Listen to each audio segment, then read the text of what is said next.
Muy bien. Eh, Muy buenas tardes.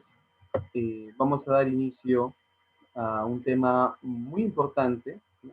Vuelvo a recalcar sobre lo que habíamos eh, mencionado en un inicio, ¿no?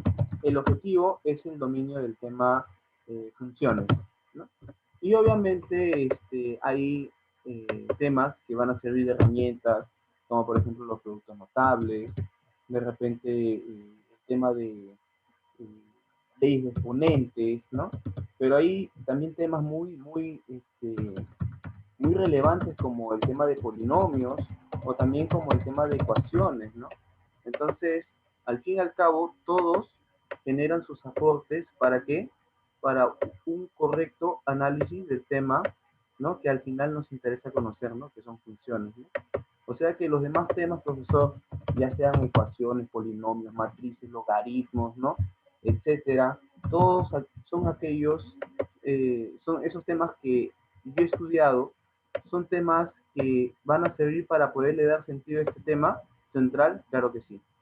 Pero como ya había indicado, hay algunos temas que tienen un peso un poco mayor, porque al fin y al cabo todos son importantes, ¿no? Que otros, ¿no? Unos son más importantes en cierto sentido, ¿no? Tales como los polinomios y las ecuaciones, ¿de acuerdo? Entonces vamos a trabajar hoy día justamente lo que son los polinomios. Para empezar, debemos conocer una clasificación. La clasificación se puede dar según su grado o según su número de términos. Según su número de términos es ya demasiado obvio, ¿no? Obviamente, ¿no? Para empezar, ¿qué es un polinomio? Un polinomio es una suma o resta de términos, ¿no? De términos, ¿no? Que son considerados monomios, ¿no? Y en los monomios, obviamente, aparecen las multiplicaciones, ¿no? O también puede aparecer divisiones, ¿no? Pero, ¿cómo se llama? Esos términos están separados por sumas o por restas, ¿de acuerdo? Están separados por sumas o por restas. Entonces, la suma de esos monomios, ¿no? Se va a denominar polinomios, por eso que el prefijo poli, ¿no? Poli viene de varios, ¿no? Varios monomios, ¿no? Listo. Ahora, según su número de términos, pueden ser binomios, ¿no? Pueden ser trinomios, cuadrinomios y así sucesivamente. Entonces, este es muy obvio porque yo puedo tener, por ejemplo, a ver, voy a poner por acá, por ejemplo, nosotros cuando trabajamos el producto notable de esta manera, ¿no? Nosotros qué decíamos, esto de acá es un binomio al cuadrado, pero ¿por qué le decíamos binomio? Porque yo me refería a la suma de dos términos o a la resta de dos términos. Trinomio entonces sería la suma o resta, ¿no? De tres términos, ¿no? Y cuadrinomio sería de cuatro. O sea, según su número de términos es bastante obvio, eso ya es muy evidente. Lo interesante es según su grado. Según su grado puede ser de primer grado, de segundo grado, de tercer grado, pero la cuestión del grado no solamente queda en saber si es primero, segundo o tercero. La cuestión de grado radica, su importancia radica en saber diferenciar entre lo que es el grado relativo, ¿de acuerdo? Y lo que es el grado absoluto. Entonces, esto de acá es muy importante, ¿no? Muy importante diferenciar qué cosa es un grado relativo y qué cosa es un grado absoluto. Para poderlo diferenciar, yo voy a evocar un ejemplo, ¿de acuerdo? Voy a evocar un ejemplo. Voy a poner, por ejemplo, P de X y Z equivalente a, voy a poner acá, 3XYZ menos, de ahí le pongo sus exponentes, ¿de acuerdo? Voy a separarlo para luego ponerle sus exponentes, menos, supongamos 2X otra vez YZ, ¿sí? Y más 9, perdón, acá sería 9, más 9, otra vez X y Z, y voy a colocar sus exponentes, ¿ya? Supongamos que a L le coloco, no sé, exponente 3, exponente 2, exponente 5, ¿no? Acá supongamos exponente 2, exponente 4, exponente 7, acá exponente 2, exponente 4 y exponente, no sé, 9. Listo. Ahora, ¿qué es lo que nosotros podemos diferenciar acá? Lo que es el grado relativo, ¿no? De X, grado relativo de Y, el grado relativo de Z, ¿okay? Y finalmente el grado absoluto de X, Y y Z. O sea, de todo el polinomio en realidad, ya se toma todo el conjunto, ¿no? De todo el polinomio. Ahí está. Se acabó. Ahora, acá voy a poner igual, acá de igual manera igual, acá de igual manera el igual. ¿Ok? Entonces, para empezar, ¿qué cosa es un grado? Obviamente ya sabemos que tenemos que diferenciar el grado relativo, que se simboliza como una GR, y el grado absoluto, que se simboliza como una GA. Pero en definitiva, y básicamente, ¿qué cosa es un grado? Un grado simplemente es aquel valor que caracteriza a una expresión algebraica y que está relacionado justamente con el exponente, ¿ya? Está relacionado con el exponente. O sea, ¿y de qué forma, profesor? Obviamente está relacionado con el exponente y este exponente no es cualquier exponente, ¿eh? Es un exponente máximo. Entonces, en ese sentido, por ejemplo, cuando a ti te dicen grado relativo de X, yo tengo que pensar en todos los exponentes de X. Mire, acá el exponente X tiene al 3, tiene al 2 y tiene al 9. Pero yo no pienso en cualquiera, yo pienso en el máximo. Y el máximo tiene 9. En grado relativo de Y, otra vez pienso en los exponentes, ¿no? Me enfoco en los exponentes del Y. Y el más grande es 4. Profesor, acá hay un empate, claro, ahí está, eso no genera problema, ese es 4. Grado relativo de Z, acá tienes un 5, acá tienes un 7 y acá tienes un 2. ¿No? ¿Cuál es el exponente máximo, profesor? El 7. Profesor, ¿y el grado absoluto a qué se refiere? Bueno, el grado relativo se refiere específicamente a una determinada variable, puede ser X, Y, Z, ¿no? O sea, está ahí, ¿no? Enfocado a una variable específica. En cambio, el grado absoluto está enfocado o dirigido a todo el conjunto ya de variables, ¿no? En este caso, a todo el conjunto de variables del polinomio. Profesor, ¿y cómo lo evoco? Obviamente acá hay grupos, ¿no? ¿Cuántos términos observamos? Acá observo un término, acá observo otro término y acá observo otro término. O sea, acá estamos observando un trinomio, son 3 términos. ¿De acuerdo? ¿Por qué? Porque los términos se separan siempre por sumas o por restas, ¿no? Entonces, ahí están, 3 términos muy bien distinguidos. ¿Qué es lo que tengo que hacer? Muy sencillo. Los exponentes de cada grupo se van a sumar. Por ejemplo, acá tengo el 3, 2 y 5. 3 más 2, 5, más 5 es 10. Primera suma es 10. En el de acá tengo 2 más 4, 6 más 7, 3. Acá tengo 3. En el siguiente, 9 más 4, 13 más 2, 15. Entonces, en todo momento buscamos el máximo. ¿Y el máximo quién sería? Sería el 15. Entonces acá, cuando pensamos o buscamos determinar el valor del grado absoluto del polinomio, el valor sería 15. Así es sencillo. Entonces, en conclusión, un grado está relacionado con un exponente. Y este exponente tiene que ser máximo.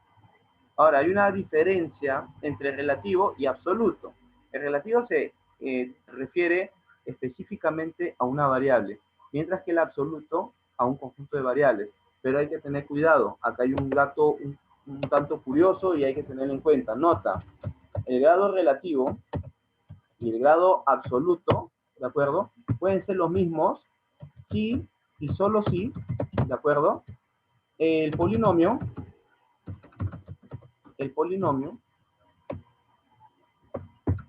es de una sola variable o monovariable, ¿no? O sea, de una sola variable. O sea, si el polinomio fuera de una sola variable, ¿de acuerdo? Entonces, ¿qué es lo que pasa? El grado relativo y el grado absoluto van a coincidir. Y claro, pero no, bueno, es lógico, ¿no? ¿Como qué, profesor? Como por ejemplo, lo que vemos clásico, ¿no? Por ejemplo, x, ¿no? Supongamos más 4x, no sé, menos 7x más 1, ¿ya? Y acá, pues, el x, por ejemplo, acá pone cubo, acá pone cuadrado, acá pone exponente 3, exponente 2, exponente 5. Y acá está el polinomio. Ok, ahí está. Entonces, solamente vemos una sola variable, ¿no? ¿Quién es la variable? La variable es la variable x. Acá hay un punto muy importante. Las variables que tú vas a utilizar tienen que estar correctamente declaradas dentro de este paréntesis. O sea, por ejemplo, acá yo veo P, X y Z. ¿Qué significa? Que las variables a utilizar son el x, la y y la z. Acá tengo px, o sea, las variables a utilizar son una sola, que en este caso es x, o sea, tiene que estar previamente declarada. Profesor, ¿y qué pasaría si yo tengo así, mira, px, o sea, pinta para una categoría monovariable, y al final, supongo que yo tengo así, 3x al cuadrado menos 5y. Profesor, ¿qué pasó acá? Bueno, acá básicamente hay dos términos, un término y dos términos. Pero acá tú declaraste que solamente iba a aparecer una sola variable. Y sin embargo, acá aparece una y. Entonces, ¿qué pasó? O sea, acá hay dos opciones. Acá hay dos interpretaciones. Voy a poner acá dos interpretaciones.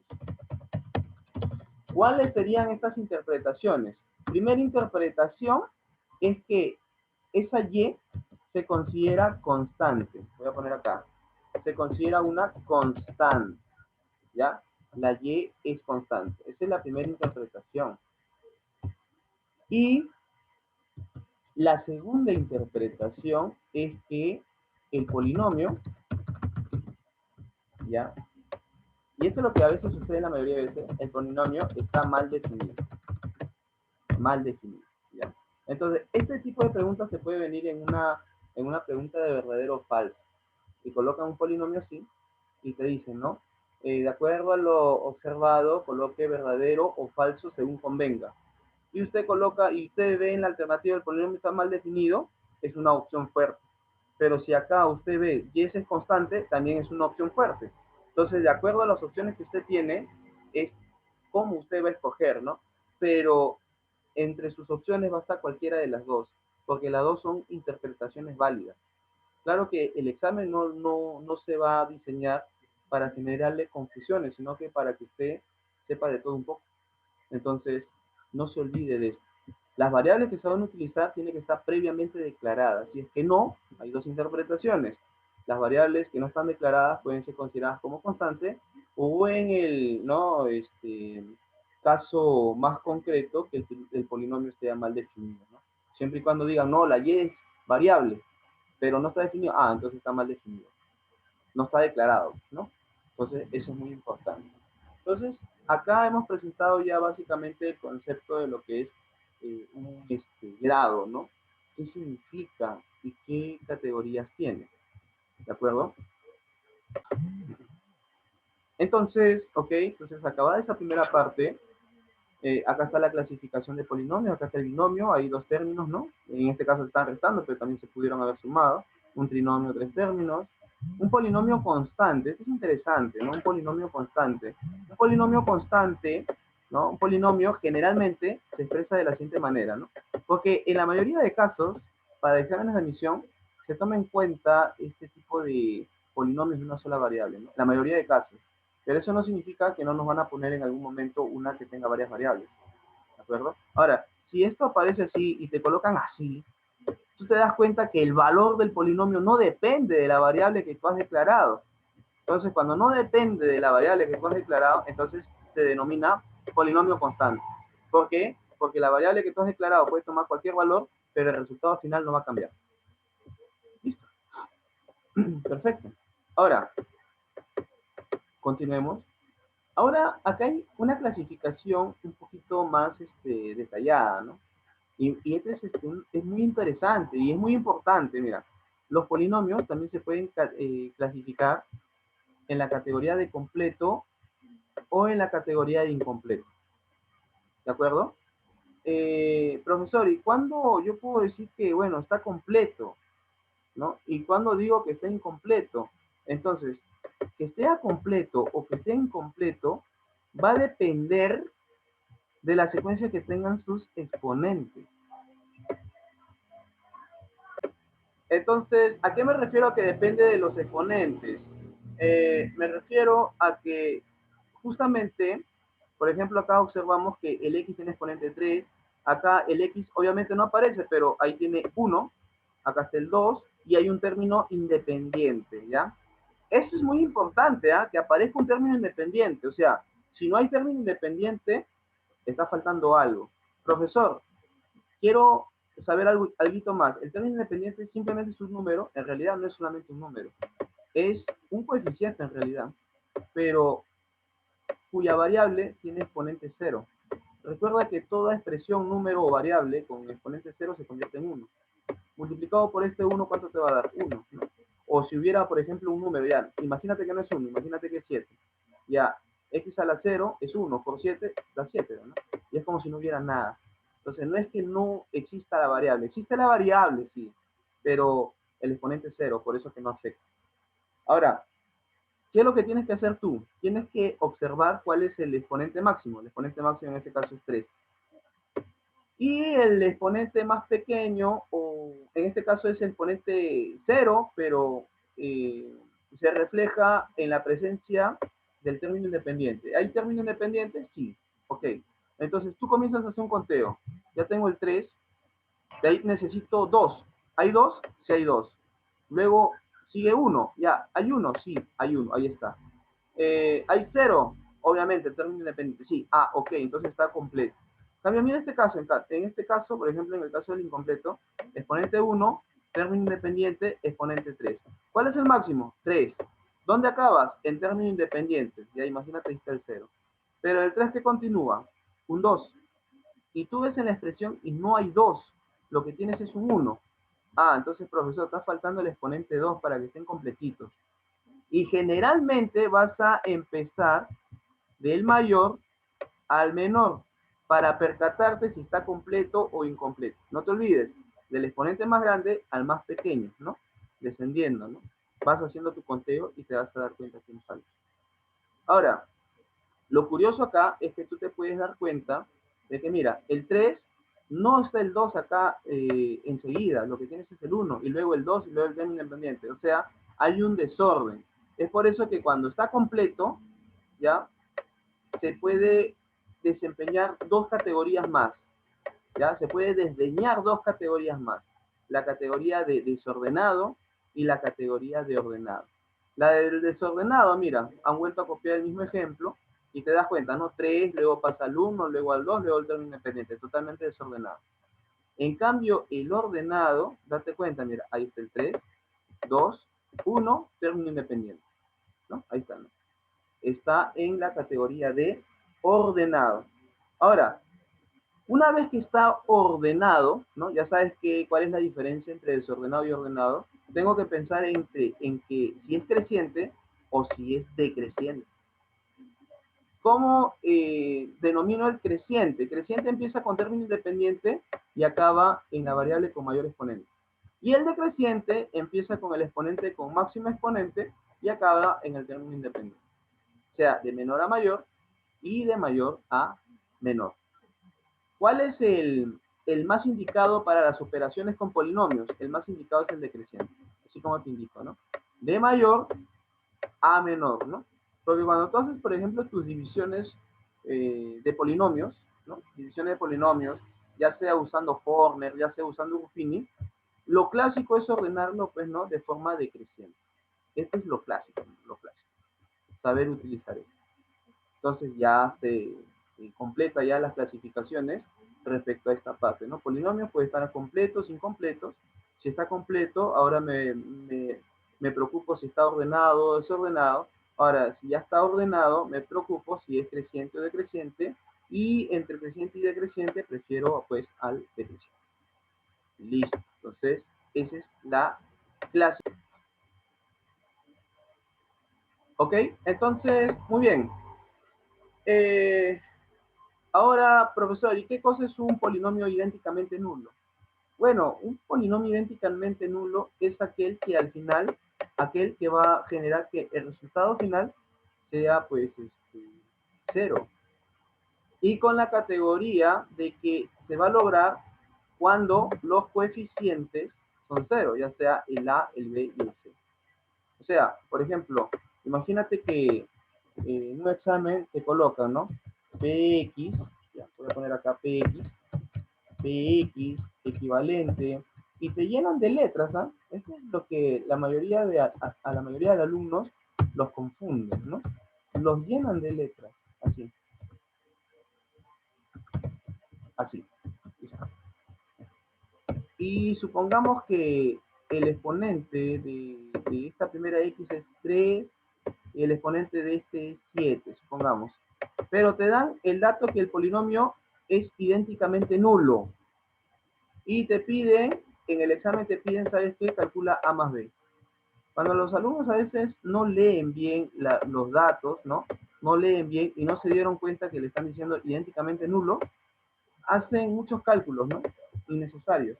Lo único que tienes que hacer es, si es idénticamente nulo, significa que estos coeficientes, ojo, acá el coeficiente no solamente es a menos 2, acá el coeficiente no es b, es b más 3. Los alumnos siempre esperan encontrar igual, tal cual aparece en sus libros, y eso está mal, ¿no? Acá, por ejemplo, dice, profesor, pero acá hay coeficiente a, y acá hay coeficiente b, pero no necesariamente tiene que ser una letra, puede ser una expresión también, y esa expresión se convierte en 0 y acá en 0. Y rápidamente usted puede detallar de que a vale 2 y que b vale menos 3. Acá siempre hay que tener cuidado con los signos, ¿no? Y 2 menos 3 es menos 1. Y si usted ve su alternativa menos 1, simplemente lo marca, ¿no? Tomando en cuenta justamente este requisito, que el polinomio evidentemente es idénticamente nulo, ¿no? Eso es muy sencillo. Entonces hay que tener cuidado ahí. Bien, continuamos. Polinomios equivalentes. Esto también es muy usado, ¿ah? Muy usado. Eso también ha venido en exámenes de admisión. Profesor, ¿qué son polinomios equivalentes? Muy fácil, son aquellos que tienen la misma forma. Por ejemplo, este polinomio que aparece en este primer cuadradito es equivalente a este de acá. ¿Por qué, profe? Si no son igualitos, nadie te ha dicho que sean iguales, nadie te ha dicho que sean idénticos, porque también hay polinomios idénticos, ojo, ¿eh? Nadie te ha dicho que son idénticos, te han dicho que son equivalentes. No es lo mismo. ¿Y qué significa que sean equivalentes, profesor? Que van a tener las mismas variables y los mismos exponentes, más no obligatoriamente los mismos coeficientes. Por ejemplo, acá tienes x cubo, y cuadrado, z, z. Pero este tiene 15, este menos 9, profesor. Ya, eso no importa, los coeficientes no me importan, me importan las variables y los exponentes. Entonces, si coinciden, son equivalentes. Acá también, ¿no? X cuadrado y cubo z, x cuadrado y cubo z. Profesor, los coeficientes son diferentes. Ya eso no importa, importan solo variables y exponentes. ¿No? Y lo mismo sucede en el siguiente y en el siguiente. Entonces, el concepto de polinomios equivalentes no es lo mismo que decir polinomios idénticos. ¿De acuerdo? Entonces, los coeficientes pueden ser distintos, ahí no hay ningún problema. Porque lo que interesa son las variables y los exponentes. Bueno, acá hay algunos ejercicios prácticos. No ha salido tan clarita la foto en este caso, pero lo voy a aclarar. Acá es cuadrático, ¿no? Estos son ejercicios de calentamiento, ¿no? Este es un 3, obviamente este es X, acá también tengo al X, este es un más, y acá es 1. Y me piden evaluar, este es PX, obviamente, esto sí se nota, ¿no? PX. Y me piden evaluar E, el cual es equivalente a P evaluado en menos 2, más, acá hay un más, sobre todo los signos, P evaluado en menos 1, entre P4 menos P evaluado en 3. Lo único que tengo que hacer es simplemente hacer ese cambio, ¿no? Esto lo hemos visto incluso en ejercicios de M, ¿no? Si yo coloco P menos 2, ¿qué significa? Que en vez del X, voy a cambiarlo por menos 2. ¿Eso qué implica? Que voy a poner así, ¿no? Menos 2, ¿no? Luego, luego le pongo el cuadrado, este es menos 3, ¿no? Por X, y el X, ¿cuánto vale en este caso? Menos 2, y esto más 1. Ahí está. Y acá le faltaba un exponente, ¿no? Acá le faltaba el exponente 2. Ahora, si te das cuenta, en vez de X, solamente cambió por menos 2. Y como el número menos 2 tiene justamente ese signo menos, estoy procurando ponerle paréntesis. Cada vez que tú trabajes con números negativos, procura utilizar los paréntesis, porque de esa manera vas a evitar cometer errores de signos. Entonces no te olvides de ponerle los paréntesis cuando trabajas con signos negativos. Y ahora, número negativo con un exponente par, ¿no? El menos desaparece y 2 al cuadrado 4. Menos por menos, ¿no? Más 3 por 2, ¿cuánto sería? 6. Y todo más 1, ¿no? 4 más 6, 10, más 1, 11. Y se acabó. 11. Entonces ya tienes este. Y lo mismo puedes hacer para este. Vas a obtener un valor Lo mismo para P4, vas a tener otro valor, y para P3, ¿no? Entonces, como es un ejercicio de calentamiento, quiero ver cómo está en la operación.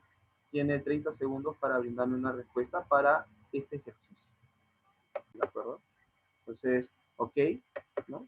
Muy bien, entonces, corroborando los valores, obviamente está perfecto. P-1 sale 5, P de 4 sale 5, P de 3 sale 1. Teniendo cuidado con los signos, el resultado debería ser 4, ¿no? Entonces, este ejercicio está interesante, ¿no? Hay que tener cuidado nomás cómo emplearlo, cómo hacerlo. Ahora, ya que estamos hablando de estos ejercicios de calentamiento, ¿qué pasaría si yo le coloco una de clásicas de clásicas? Supongamos que yo le coloco así, P de, no sé, X más 1, equivalente a, acá voy a poner X más, no sé, acá puede ser 2X, no sé, más 7. Un problema sencillo, ¿ya? Y acá el exponente 2. Ahí está. Supongamos que tengo esto, P de X más 1 igual a X cuadrado más 2X más 7. Y lo que le piden es calcule o determine, ¿no? P de 3.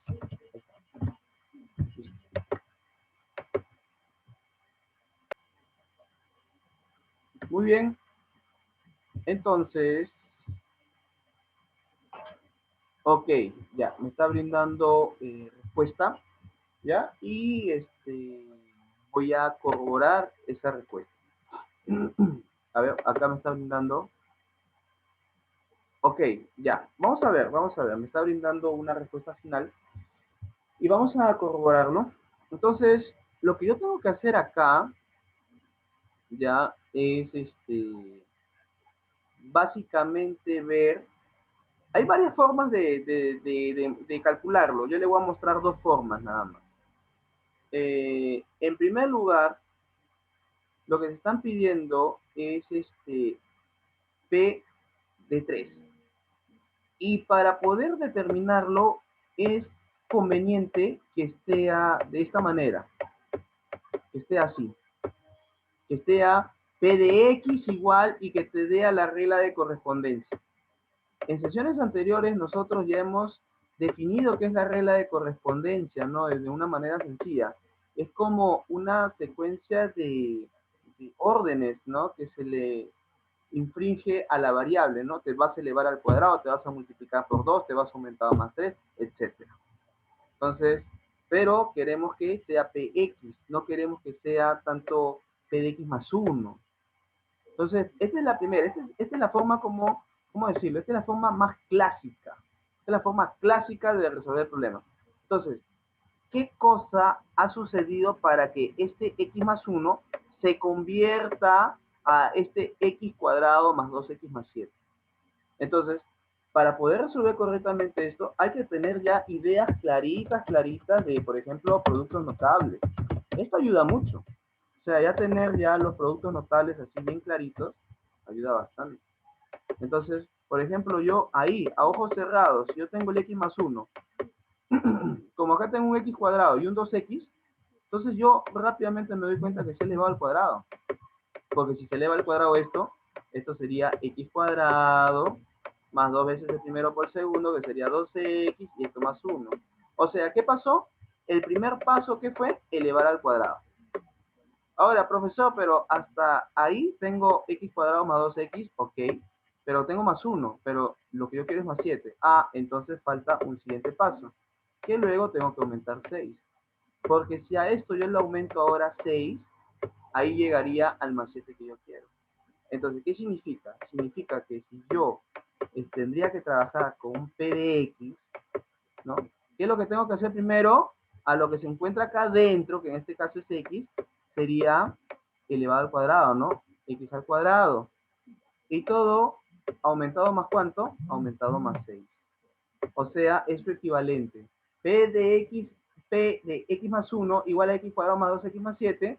Cuando yo quiero traducirlo a simplemente PX, sería X cuadrado más 6. Como a usted le piden que evalúe en 3, entonces acá voy a evaluar en 3. ya acá evaluaría en 3. Y donde veo, pues 3 va a quedar pues al cuadrado, ¿no? Y acá sería pues 3 al cuadrado, 9 más 6, pues sería 15, ¿no? ¿No? Esa es la forma clásica de justamente trabajar esta parte. Ahora, la forma práctica, la forma rápida para ya no estar transformando, que usando el producto notable y esto, es simplemente decir, mira, yo quiero P3, pero lo que está acá adentro es X más 1, entonces igualalo. Pon X más 1 igual a 3. O sea, arrancas con una simple ecuación. ¿Cuánto vale el X? El X vale, ¿cuánto? 2. Y ese 2 lo puedes reemplazar, ¿no? Entonces, simplemente yo coloco por acá, reemplazando. Voy a poner acá, reemplazando. ¿Qué tengo? Reemplazando tengo, bueno, 2 al cuadrado, 2 al cuadrado, más 2 por 2 y más 7. 2 al cuadrado es 4, 2 por 2 es 4, 4 más 4 es 8, y más 7 me vuelve a salir, ¿cuánto? Me vuelve a salir 5. Entonces tengo un modo, por así decirlo, un poquito formal, ¿no? Porque estoy usando ideas de transformación. Y esto ayuda mucho porque este es un caso sencillo. Hay casos que son un poquito más complejos y sirve bastante, pero también es bueno tener un as bajo la manga, ¿no? Que es una técnica rápida, ¿no? Simplemente comparo el valor del X y listo, ¿no? Entonces de esa manera tenemos un ejercicio que es muy frecuente en la parte de razonamiento matemático y muy frecuente también en la parte de aritmética, ¿no? Porque el examen contiene tanto aritmética como parte de razonamiento, ¿no? A ver, una pregunta frecuente es, profesor, ¿y cuál de los dos métodos me conviene? Y mi respuesta siempre es, siempre tiene que tener en cuenta los dos, porque hay ocasiones en las que el método formal termina siendo más fácil y hay ocasiones en las que el método así práctico termina siendo más fácil. O sea, usted tiene que conocer los dos y ver en qué momento utilizar. Por ejemplo, acá tengo que P de X cuadrado más 2X es igual a X cuadrado más 2X más 7, ¿no? Y te piden P de 3. Entonces, supongamos que en el caso anterior se vio muy facilito el hecho de simplemente igualar el X más 1 igual a 3, ¿no? Se vio facilito y ahí conseguía el X2 y lo reemplazaba. En este caso, ¿qué pasaría si acá yo tengo, digo, entonces como siempre se iguala, entonces yo tengo X cuadrado más 2X, profesor, más 2X, lo voy a igualar con el 3, ¿ya? Esto igual a 3. ¿Sabes lo que eso implica? Eso implica que ahora tú tengas X cuadrado más 2X, porque todo lo tienes que pasar a un miembro, operaciones básicas de la ecuación, ese 3 pasaría como menos 3 igual a 0, tendrías que hacer tu aspa simple. Ojo, eso no implica que estas operaciones no las vas a descartar, o sea, un aspa simple y las técnicas de factorización son temas obligatorios de todo examen de admisión. Entonces, acá sería pues x, acá por ejemplo sería 3 menos 1, harías tu aspita, tendrías los dos valores, pero mira pues ya cuánto te estás demorando, ¿no? Y el examen tiene poco tiempo, ¿no? Y acá tendrías x, acá cuál sería x más 3, ¿no? X más 3 multiplicado por x menos 1 igual a 0, ¿no? ¿Cuál sería el primer valor del x? El primer valor de x sería menos 3, el siguiente valor del x sería pues 1, y mira, tienes encima dos valores. ¿Cuál de esos dos voy a utilizar para poderlo reemplazar? ¿No? Entonces, se da cuenta pues, aunque bueno, los dos valores significa que se supone que te tiene que dar lo mismo, ¿no? A ver, si le pones menos 3 al cuadrado es 9, luego 2 por 3 es 6, menos 6, 9 menos 6, 3 más 7 es 10. Y luego acá tienes x1, 1 al cuadrado, 1 más 2 por 1, 2, 1 más 2, 3, más 7, 10. ¿Ves? Te da lo mismo, tiene que dar lo mismo, ¿no? Pero tiene dos valores, ¿no? Y listo, ¿no? O sea, ese sería en el caso en el que en el anterior parecía fácil, ¿no? Pero miren, acá usted tiene x cuadrado más 2x y acá tiene x cuadrado más 2x. ¿Qué es lo único que le he hecho? Le ha aumentado el 7. O sea, profesor, si yo tuviera simplemente su traducción p de x, O sea, me tenía que dar cuenta que a lo que estaba adentro simplemente le tenía que aumentar 7. Sí, y si me pedían P de 3, ¿no? P de 3, entonces rápidamente me daba cuenta que me daba 10 y solamente me demoré segundos. Claro que sí. Entonces, ¿cuál es la moraleja de esto? La moraleja es de que hay que conocer varias alternativas, no solamente enfocarse en una sola. En el caso formal y el caso práctico hay que conocer los dos, porque hay ocasiones en las que el caso práctico resulta más sencillo que el caso formal y hay problemas donde el caso formal resulta más sencillo que el caso práctico, ¿no? Creo que el ejemplo ha sido preciso en esta ocasión. Acá hay un segundo ejercicio, un ejercicio de calentamiento bastante rápido. No se nota mucho, pero es un P2, ¿no? ¿No? Cierro y cierro. Ahí está. Doble paréntesis. Y te piden P de X. No, este es el dato, ¿no? Esta es la condición, ¿no? Sí, P de X es X cuadrado menos X y más 1. Entonces, ¿cómo hago? Empieza desde la parte más interna. O sea, vas a empezar como ¿qué? Como P2. P2. ¿Y qué sería? Ya, vamos a hacerlo rápido. Cuando el X vale 2. 2 al cuadrado 4, 4 menos 2, 2 y más 1, 3. O sea, este P de 2, ¿cuánto vale? 3. ¿Qué es lo que te está quedando entonces pendiente? Te está quedando esta P, paréntesis, y este 3, ¿no? Te está quedando P de 3. ¿Y cuál es la regla de correspondencia para P de X? Eso no va a cambiar, pero eso sigue siendo lo mismo, o sea, es el mismo mandato. Entonces, ¿esto cómo te queda? Te queda 3 al cuadrado, ¿no? Porque obviamente en vez de X vas a poner ahora 3. 3 al cuadrado, 9, ¿no? 9, menos X, que sería 3, y todo más 1, ¿no? 9 menos 3, 6, más 1 sería 7. Y se acabó. Entonces, ¿cuál es el mensaje? Empezar desde la parte más interna, ¿no? Ese es el mensaje. Empezar de la parte más interna y luego ir abriendo, ¿no? Consecutivamente. Ahí no hay ningún problema. Acá es donde comienza a ponerse las cosas interesantes, ¿no? Ya. Acá es donde se comienza a poner interesante. ¿Por qué? Porque ya tengo el concepto de lo que son polinomios. Y luego, lo que interesa mucho a los exámenes de admisión es las famosas ecuaciones polinomiales, ¿no? Que tienen esta forma general, ¿no? Un P de X, así como siempre hemos definido los polinomios. Y mira, coeficiente, variable, primer exponente. Coeficiente, variable, primer exponente. Y así sucesivamente hasta llegar a un término independiente, ¿no?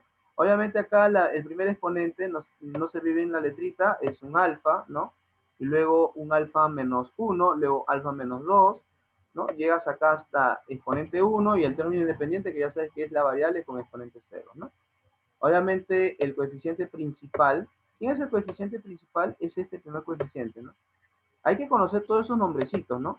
El coeficiente principal, ¿no? Es el que acompaña a la variable con mayor exponente. El término independiente es justamente ese que queda como numerito, nada más. ¿Por qué? Porque el exponente que acompañaba a su variable es 0, ¿no? Etcétera. Ahora, profesor, un dato más. Sí, mira, escucha. Acá lo que generalmente preguntan los exámenes de admisión es determine la suma de coeficientes, ¿de acuerdo? Y también te piden por el término independiente, ¿ya? El término independiente. ¿Cómo calculas la suma de coeficientes? Simplemente a todo el polinomio lo evalúas en 1, ya sabes qué significa evaluar, y cuando quieres el término independiente, lo evalúas en 0, ¿no? O sea, yo quiero conocer la suma de coeficientes. ¿Quiénes son los coeficientes? Coeficientes el A0, el A1, ¿no? Y todos los que aparecen, ¿no? Tomando en cuenta el A menos, el A con este índice menos 1, ¿no? Y este final, ¿no? Entonces, suma de coeficientes. Y el término independiente, para conocer esto, ¿qué tengo que hacer? Evaluar en 0, ¿no? Esto de acá es muy importante, ¿ya? Este es muy importante, manejar esto. Pero esto no queda solamente acá. O sea, esta teoría avanza mucho más, ¿ya? Esto avanza mucho más. Bueno, lo que es la suma de coeficientes y lo que es el término independiente es netamente la teoría de polinomios. Ahora, ¿cuál es lo que hace que los polinomios se conviertan en ecuaciones polinomiales? ¿Sabes cuál es? Es esta parte. cuando se iguala a 0. Cuando se iguala a 0, ¿de acuerdo? Ya tiene el sentido de ecuaciones polinomiales. Ya tiene ese sentido más completo. Y cuando tú hablas de ecuaciones polinomiales, ¿ya? Obviamente acá te dan unos ejemplos bien chéveres, ¿no? El grado es mayor o igual a 3, ya, bien bacán, ahí está, no hay problema, todo ok, ¿ya? Son grados polinomiales, ¿no? Ahí está, acá hay muchos ejemplos. Pero yo quiero que usted tenga en cuenta algo. Cuando ya tiene ecuaciones polinomiales, a su mente tiene que entrar esto. Así, a ojos cerrados, ya. Ah, ya, ecuaciones polinomiales. Tiene que tener en cuenta el teorema de Cardano. Todavía no le estoy explicando de qué se trata, pero al menos tenga en cuenta el nombre. Si quizás en algún momento ya leyó la teoría, entonces quiero que lo evoque, ¿de acuerdo? Entonces, ya hemos estudiado los polinomios. Ahora estamos estudiando ecuaciones polinomiales. ¿Quién es el que le da sentido? El famoso igual a 0. Ahí ya tiene sentido de ecuaciones polinomiales, ¿no? O sea, ya no vas a trabajar simplemente con px, px, px, sino que ese px en qué se convierte? En 0. Eso es lo que lo convierte en ecuaciones polinomiales. Y cuando estás hablando de ecuaciones polinomiales, es inevitable pensar en teorema de Cardano. Ahora, para poder estudiar correctamente el teorema de Cardano, hay que tener una noción clara de lo que son raíces, ¿de acuerdo? Y de lo que son soluciones, en qué se parecen y en qué se diferencian. Esto es muy importante. Entonces, profesor, pero acá hay una cuestión. Raíces y soluciones ya son aspectos que le pertenece al tema de ecuaciones. Ya, pero acá yo te digo una cosa. Pero justamente ya nosotros estamos hablando de ecuaciones polinomiales. Entonces ya tiene como que un enlace, un vínculo. Pero es acá donde yo aprovecho para poderla orientar. ¿Qué es lo que vamos a hacer? Quiero que usted conozca, ¿de acuerdo? Y tome en cuenta lo siguiente. Hay una estrecha relación entre este tridente. Polinomios, ecuaciones y funciones. Hay una estrecha relación entre estos, ¿de acuerdo? En realidad, lo que importa, ¿de acuerdo? Analizar, siempre se lo he dicho, es el tema de funciones. Profesor, entonces, ¿qué cosas son los polinomios? Es la iniciación que te va a permitir empezar a aplicar las operaciones elementales, o sea, es con quien tú, es la herramienta que te va a permitir conocer qué operaciones realizar para cuando tú necesites evaluar funciones. Profesor, y las ecuaciones también, su teoría te permite justamente más adelante analizar correctamente el tema de funciones. Es más, yo me atrevo a decir de que las ecuaciones justamente nacen de las funciones. Y rápidamente yo le voy a mencionar lo siguiente. Me voy a atrever a decirle lo siguiente. Una función, ¿ya? Y eso lo hemos visto en un seminario, ¿de acuerdo? Una función es una relación de dos variables. Supongamos este.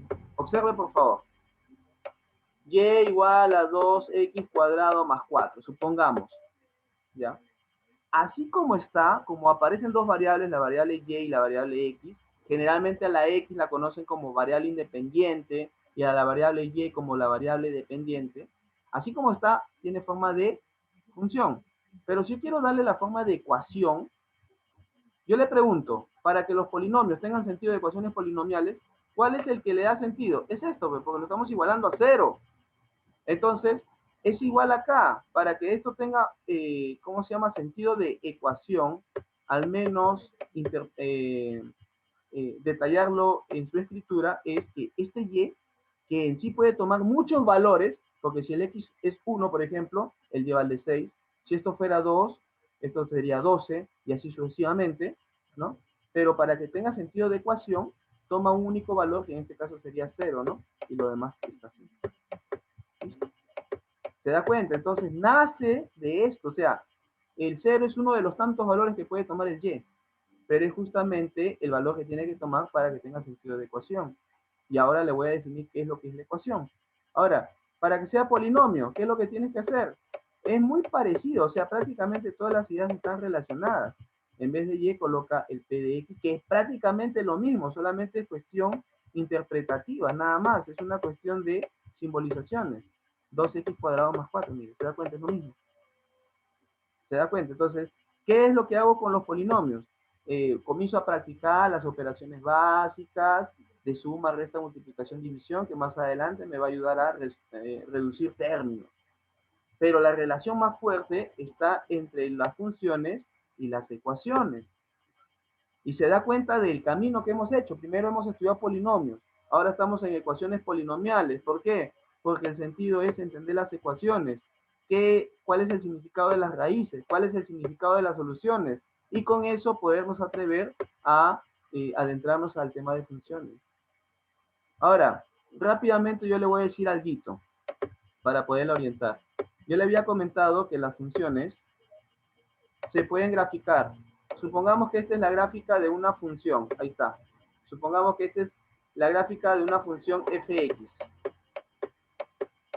Que si no fuera por f y fuera p, tiene forma, ¿no? Justamente la forma, ¿no? O sea, se da cuenta, o sea, está muy relacionado. Ahora, ¿qué cosas son las ecuaciones? Esto de acá es la gráfica de la función, ¿ok? ¿Y qué cosas son las ecuaciones? Las ecuaciones es poner el ojito acá, ¿no? O sea, a ras del suelo, ¿no? Este es el ojito, ¿no? Este es el ojito. Y observar, ¿no? A lo largo del eje X, cuántos puntos o en cuántos puntos corta la gráfica al eje X. Recuerden que este es el eje X y este es el eje Y, ¿no? Entonces acá tengo un punto, 2 puntos, 3 puntos, 4 puntos, 5 puntos. Es justamente de eso, ¿de acuerdo? Justamente de eso es de lo que se encargan las ecuaciones. Ver aquellos puntitos en los que se corta. Y para ello, ¿qué tengo que hacer? Tengo que hacer de que este y sea 0. ¿Sabes por qué? Porque colocar 0 significa de que no tiene ni altura ni tiene profundidad. Está al ras del suelo. Es como a 0 metros sobre el nivel del mar. Al ras. Es colocar el ojito al ras del suelo. Sin altura y sin profundidad. Al ras. Y ahí me voy a dar cuenta cuántos puntos han sido generados por el corte de la gráfica con el eje horizontal. Entonces, ese es el sentido de ecuaciones. Por eso se convierte en 0. Por eso nace la teoría de ecuaciones y todas sus técnicas habidas y por haber. ¿De acuerdo? Entonces, esa es la orientación general necesaria antes de entrar a conocer cómo funciona Cardano, qué cosa es una raíz, qué cosa es una solución. Ahora, aprovecho un momento ya que le estoy hablando de los cortes. ¿Sabes lo que son las soluciones? Las soluciones son los cortes, justamente. O sea, ¿cuántas soluciones tendría, por ejemplo, este caso? Tendría un corte, 2 cortes, 3 cortes, 4, 5 cortes. Entonces tiene 5 soluciones. Así de sencillo. Pero esto tiene un sentido más amplio y eso es lo que vamos a ver poco a poco. Entonces,